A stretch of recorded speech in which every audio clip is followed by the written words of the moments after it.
Get down! Listen, if you want to survive this RBT world, follow me.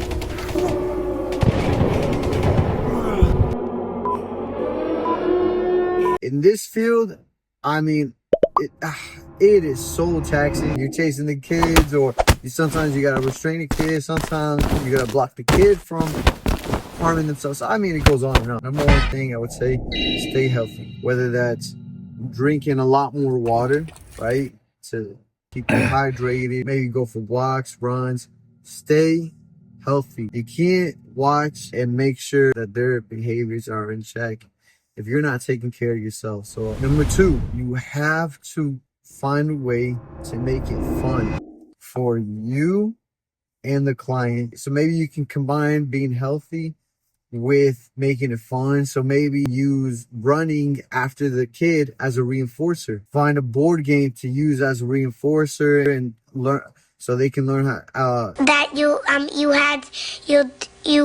they can learn how to take turns and share with other clients. And then what I love to do is I love to get into the game. I'm very competitive, so I love being competitive in the game. Me and the client will be like, oh, let's go, we won. But then you have to teach your client how to lose sometimes. So that's a good chance to be like, say, good job, whatever the other client's name is. It's just getting involved with your client and kind of treating them not like a client, but as a best friend.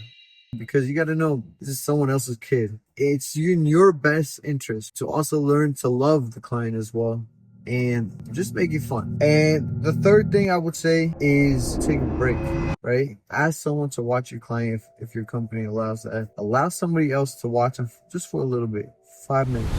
Go walk around. Get your mind right. Get right mentally.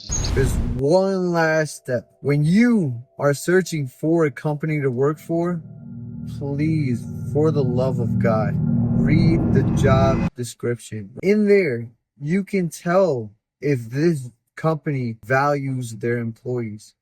I've worked for a company before that didn't value their employees. I actually went on Indeed and I looked up that company's name just to see their job postings. And going back through it, I could tell, yo, this company did not value their employees. Look for the job benefits. Look for, PTO. Look for just words that make the company feel empathetic to the RBTs. That's the main thing. And when you go through these interviews, you can tell if they care for the employees. So those 4 things. There's 4 things. 4 things. Being healthy. Number 2, making it fun.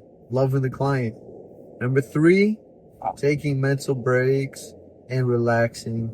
And number 4, when you're going for the job search, look for companies that you can tell value their employees. So hopefully you guys benefited from this video. And if you did, please subscribe to the channel. Please comment down below. If you want more suggestions, more videos, to a specific topic, please write it down below. You see that? Glad you made it home, kid. I go show the world what you've learned.